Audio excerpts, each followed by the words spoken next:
Our success in 1965 was set up in early 1964 when Hal Kopp took over a team laden with senior talent. We were picked to win it all, but it took a few games to shake out the old ways. Everything changed when we beat Haverhill.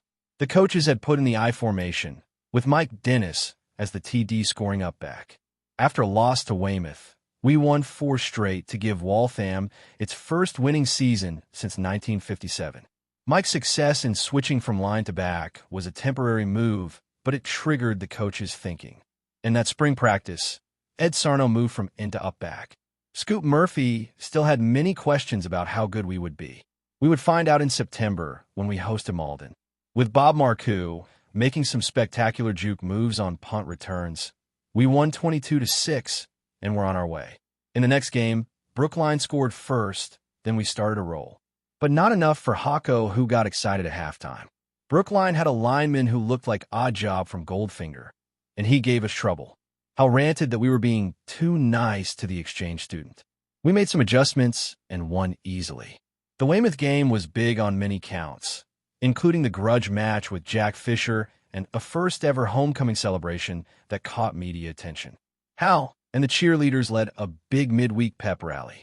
Then Saturday saw a long parade from the high school to Leary Field, which was packed. Mike Dennis had been pancaking his Brockton opponent all day. The poor kid could hardly stand up. His shirt was drenched in sweat, caked with dirt and grass, and his shirt was untucked.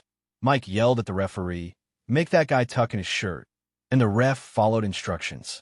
Reading about the Somerville game highlights several things to me, including the force of Eddie Sarno and team depth. Eddie had been knocking people down since the first day of practice for the freshman team in September of 1962. Somerville could not have been surprised by Eddie. I think they were more surprised at our depth, and no one demonstrated that more than John Graceffa. When Skip became the fourth quarterback, John stepped up big time. If you look at the stats, you can see that John averaged 4.5 yards per carry on 18 carries, better than Skip himself that day. We trapped the hell out of Somerville, and Eddie gained 170 yards, in part because they had to worry about John Graceffa ripping off big yardage on our bread-and-butter off tackle.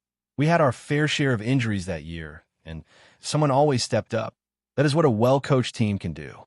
There's another story in the News Tribune of November 27th, 1965, however, and it puts our championship in perspective. While we were getting ready for Somerville, the U.S. Army's Air Cavalry was engaged in the first major battle of the Vietnam War in the Ia Drang Valley, where the Americans repelled an overwhelming force of the North Vietnamese Army. The battle would later be memorialized in the book and movie entitled We Were Soldiers Once and Young. 234 Americans died between the 14th and the 18th of November. 2 of our teammates, Mike Murphy and Paul King, would later die in Vietnam. We may have done something good for Waltham. They died nobly for their whole country. They were among the true heroes of our generation. We have lost other teammates since 1965. Rick Miliotto, Billy Shea, and the irrepressible Jack Field, who just dripped with leadership from the first day he stepped onto the Dust Bowl for practice. So we won a championship that no one expected.